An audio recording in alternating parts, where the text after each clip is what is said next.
तो अमेरिका के फैसले से जहां यूक्रेन की मुश्किल बढ़ गई है, वहीं ट्रंप ने यूरोप को भी बड़ा झटका दिया है।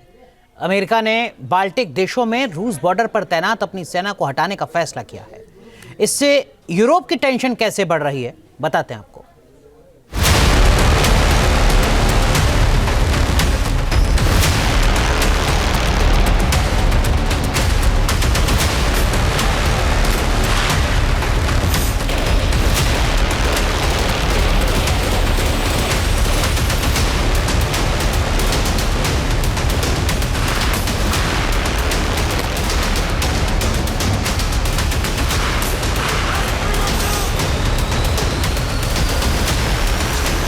ट्रंप के फैसले से यूरोप में कोहराम।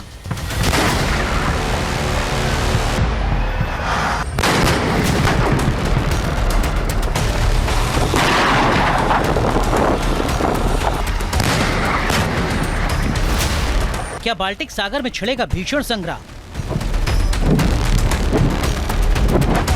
राष्ट्रपति ट्रंप एक के बाद एक ऐसे फैसले ले रहे हैं जिससे पूरी दुनिया में हड़कंप मचा हुआ है। रूस और यूक्रेन जंग को लेकर पहले ट्रंप ने यूरोप के नाटो देशों से हाथ खींचा, उन्हें अपना रक्षा बजट बढ़ाने को कहा। अब अमेरिका ने फैसला किया है कि वो यूरोप में तैनात अपनी सेना भी वापस बुला सकता है। यूरोपीय अफसरों के मुताबिक रूस के साथ जंग रोकने को लेकर अमेरिका बड़ा फैसला ले सकता है। राष्ट्रपति ट्रंप बाल्टिक देशों और पूर्वी यूरोप से अमेरिकी सेना की वापसी पर सहमत हो सकते हैं। पुतिन ने ट्रंप के सामने सेना हटाने का प्रस्ताव रखा है। बताया जा रहा है कि पुतिन ने खासतौर पर रूस बॉर्डर से सटे 3 देशों से अमेरिका को सेना हटाने को कहा है। यूरोप में अमेरिकी सेना की बात करें तो लिथुआनिया में अमेरिका के 1000 सैनिक, एस्टोनिया में 600 सैनिक, वहीं जर्मनी में 34,894 सैनिक, बेल्जियम में 1119, नीदरलैंड में 405 और रोमानिया में 140 सैनिक तैनात हैं। बताया जा रहा है कि अगर अमेरिका ने अपनी सेना यूरोप से हटाई तो रूस का खतरा बढ़ सकता है, क्योंकि नाटो के कुल 9 लाख सैनिकों में अमेरिका के ही अकेले 1,14,000 सैनिक यूरोप के अलग अलग देशों में तैनात हैं, जिनके दम पर नाटो देशों ने रूस के खिलाफ मोर्चाबंदी कर रखी है।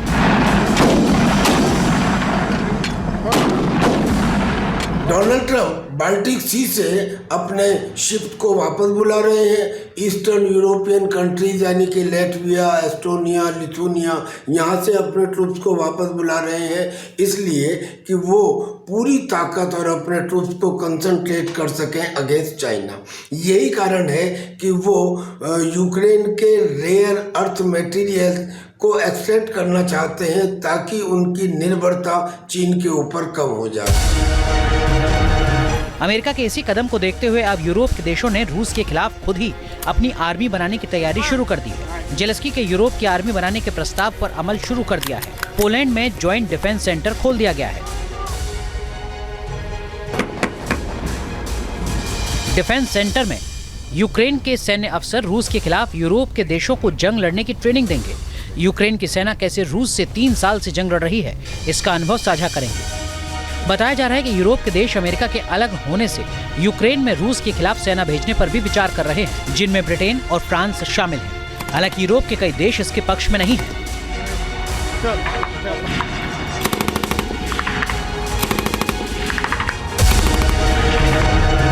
रिपोर्ट्स के मुताबिक ब्रिटेन 10,000 सैनिकों की 2 ब्रिगेड यूक्रेन जंग में भेज सकता है।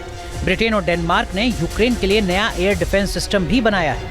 इस एयर डिफेंस सिस्टम का नाम है ग्रेव हॉक, जिसके लिए air to air R-73 missile को जमीन से दागने के लिए बनाया गया है। हालांकि ब्रिटिश सैन्य अफसरों ने सरकार के इस फैसले के खिलाफ चेतावनी दी है और कहा है कि इससे पुतिन का गुस्सा और भड़क सकता है। वो ब्रिटेन पर कभी भी हमला कर सकते हैं।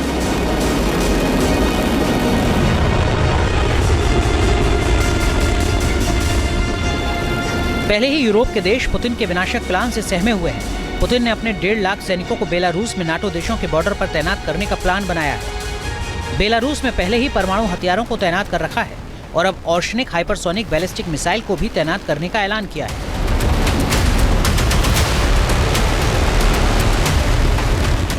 यूरोप के देश इसलिए भी डरे हुए हैं कि अगर रूस और यूक्रेन जंग को लेकर अमेरिका और रूस में समझौता हो गया, अमेरिका ने रूस की शर्तें मान ली, तो रूस का अगला निशाना यूरोप हो सकता है।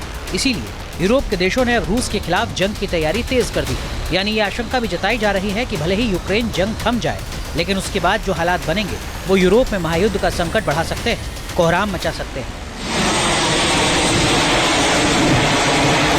Team news nation. News nation अब व्हाट्सएप पर खबरों की ताजा अपडेट के लिए न्यूज नेशन के इस QR कोड को स्कैन करें।